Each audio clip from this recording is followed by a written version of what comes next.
और हमला है। केजरीवाल जिंदाबाद।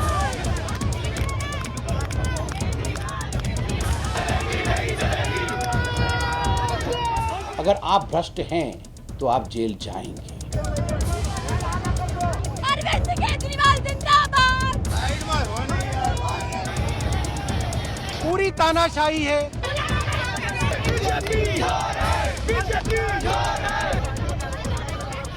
क्या अरविंद केजरीवाल देश के कानून से ऊपर है? 10 समन, अदालती लड़ाई, 600 करोड़ के घोटाले का दावा, 2 घंटे की पूछताछ, सवालों की फहरिस्त, कुछ सवालों का जवाब, कुछ सवालों पर खामोशी और फिर गिरफ्तारी। 21 मार्च की देर रात से पहले शराब घोटाला मामले में केजरीवाल और आम आदमी पार्टी ने लंबी कानूनी और सियासी लड़ाई लड़ी, लेकिन आबकारी नीति में गड़बड़ियों का मामला इतना बड़ा बन जाएगा ये पहले किसी ने सोचा नहीं होगा। कम से कम दिल्ली के मुख्यमंत्री अरविंद केजरीवाल और उनकी सरकार ने तो कभी नहीं। अब सबसे बड़ा सवाल ये है कि आखिर केजरीवाल शराब घोटाला केस में फंसे कैसे। इसके पीछे है वो सवाल जिनके जवाब केजरीवाल के पास नहीं थे, और इन सवालों के जवाब की तलाश में ईडी ने उन्हें अरेस्ट कर लिया। सूत्रों के मुताबिक केजरीवाल ईडी के इस सवाल का जवाब नहीं दे सके कि आबकारी नीति की योजना किसने तैयार की, सरकारी कंपनियों से लेकर शराब वितरण का काम प्राइवेट कंपनियों को क्यों दे दिया गया, क्या आपकी मौजूदगी में शराब कमीशन को 5% से 12% किया गया, शराब कमीशन बढ़ाने का विरोध करने पर के अरविंद को क्यों हटाया गया, रिटेलर का शराब कमीशन 185% करने की जानकारी आपको थी या नहीं। शराब घोटाले की क्रोनोलॉजी क्रैक करने के लिए आपको फ्लैशबैक में लिए चलते हैं। जुलाई 2022 में दिल्ली के तत्कालीन मुख्य सचिव ने आबकारी नीति में कथित भ्रष्टाचार से जुड़ी रिपोर्ट एलजी विनय कुमार सक्सेना को भेजी, जिसके बाद 22 जुलाई 2022 को सीबीआई जांच की सिफारिश की गई थी।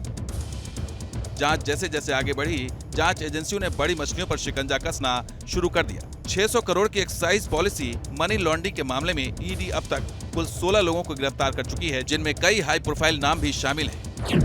26 फरवरी 2023 को लंबी पूछताछ के बाद दिल्ली के तत्कालीन डिप्टी सीएम मनीष सिसोदिया को गिरफ्तार कर लिया गया।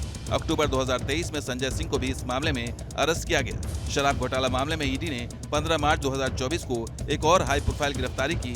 बीआरएस नेता और पूर्व सीएम के चंद्रशेखर राव की बेटी के कविता को अरेस्ट किया गया और 21 मार्च को ईडी ने सीएम केजरीवाल को भी गिरफ्तार कर लिया। बार बार कहा जा रहा है केजरीवाल जी के खिलाफ सबूत हैं। क्या सबूत है? ये ईडी सुप्रीम कोर्ट में भी नहीं दिखा पाई। ईडी आखिरी वक्त तक ये कह रही है कि कोई 100 करोड़ का लेन देन आम आदमी पार्टी से कथित तौर पे साउथ ग्रुप ने किए, जिसके बारे में सुप्रीम कोर्ट कह रहा है कि आपने मनी ट्रेल नहीं दिखाई है। दरअसल ईडी शराब घोटाला मामले में सीएम केजरीवाल से पूछताछ करना चाहती थी। इसके लिए ईडी ने केजरीवाल को पहला समन 2 नवंबर 2023 को भेजा था। इसके साथ लगातार 9 समन भेजे गए, जिसमें केजरीवाल पेश नहीं हुए। 21 मार्च को 10वां समन लेकर ईडी की टीम सीएम आवास पर पहुंची और फिर पूछताछ के बाद उन्हें अरेस्ट कर लिया गया।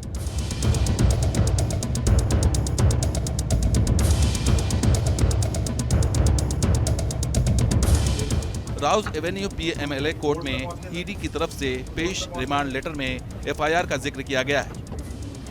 Mr. Kejriwal, people are going to jail, and if you are corrupt, people will continue to go to jail.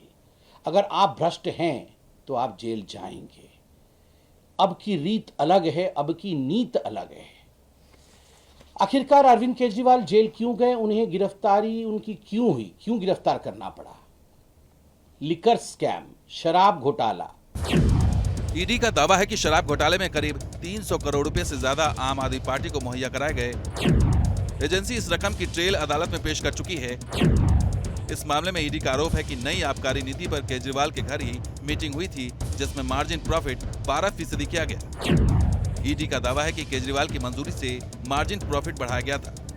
यही वो संजीदा आरोप है जिसकी वजह से केजरीवाल मुश्किल में पड़ गए और उन्हें जेल बेल के चक्रव्यूह से जूझना पड़ रहा है। Team news nation.